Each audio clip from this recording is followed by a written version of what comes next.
Mortefi is a 4-star unit with access to many good buffs, and specifically one of the rarest ones in the game which Augusta F2P really like: heavy attack damage. That is the main reason why he is a good sub-DPS for Augusta. With his outro skill, he can buff heavy attack damage by 38%, the main attribute Augusta's kit is based on. Moreover, with his S6, he also gains access to an additional 20% attack buff after casting his Resonance Liberation, and being the 4-star character he is, it's also not that hard to get it. Plus, because of the existence of Static Mist, another free-to-play weapon that's not hard to get, it increases the DPS's attack by another 10% after he casts his Resonance Liberation. All of that, of course, combined with the Moonlit Clouds or Iberian Anthem Echo set, make Mortefi an S tier buffer in general and the best one at the moment specifically for Augusta or Gian, as they both scale with heavy attack damage. A few things to keep in mind, however, before we proceed to the actual rotation. When Mortefi is put in the sub-DPS position, his damage really drops, and therefore this unavoidably puts the whole burden to the DPS of the team. While that's only natural and sometimes not problematic, there might be occasions when you might need extra DPS to clear stuff on time. Looking at you, Tower of Adversity. Also, his lack of any traction make it difficult for some DPSs which lack it to clear the enemies in challenges like Wuthering Wastes if they decide to split.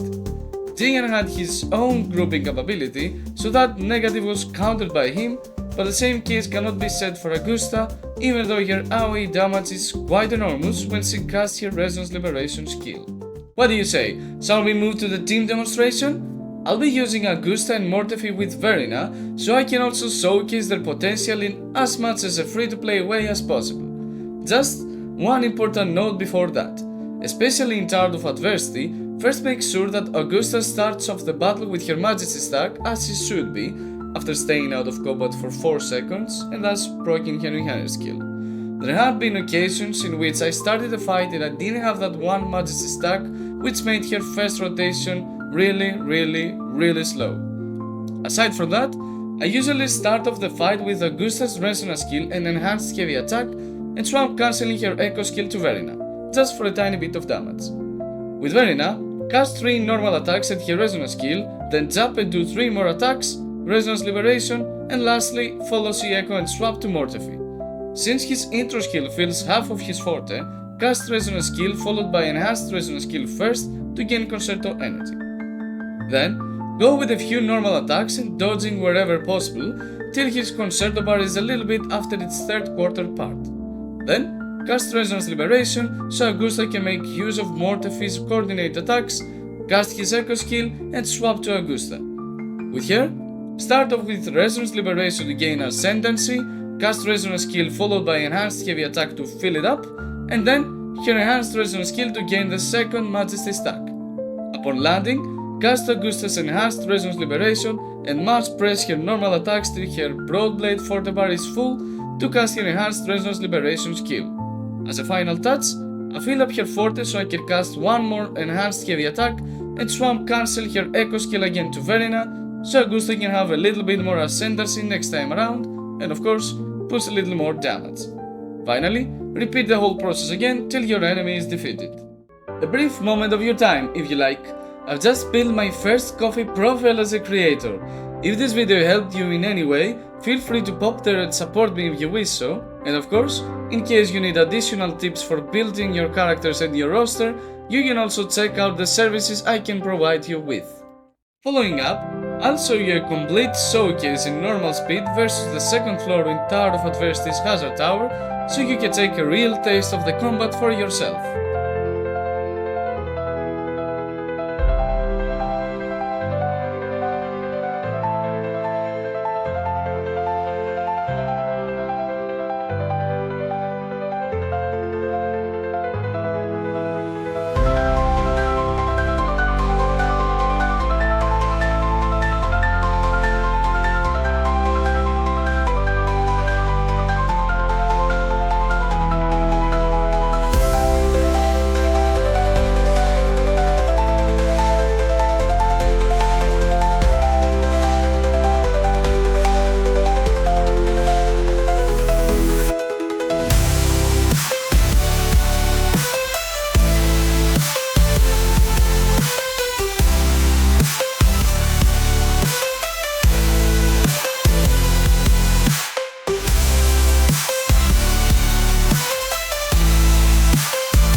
Finally, let me show you the builds I have for each one of the characters I used for this showcase. Mortefi is the only character I have any resonance chain unlocked, and as I explained before, his resonance chains are quite useful, especially his S6. This doesn't mean that the potential of the team drops if he is not S6, there will be just a small DPS drop. For Augusta, I have pulled her signature since it's a weapon with immense value overall, but even if you don't have it, the team's rotation remains the same as showcased in this video. I will also use Augusta and Mortefi to fight against the new hologram challenge, Lady of the Sea, so you don't want to miss this out. Lastly, in case you won't pull for Augusta's signature and want a more free-to-play build, stay tuned in my channel for I will showcase a free-to-play Augusta build and the incredible damage potential it has.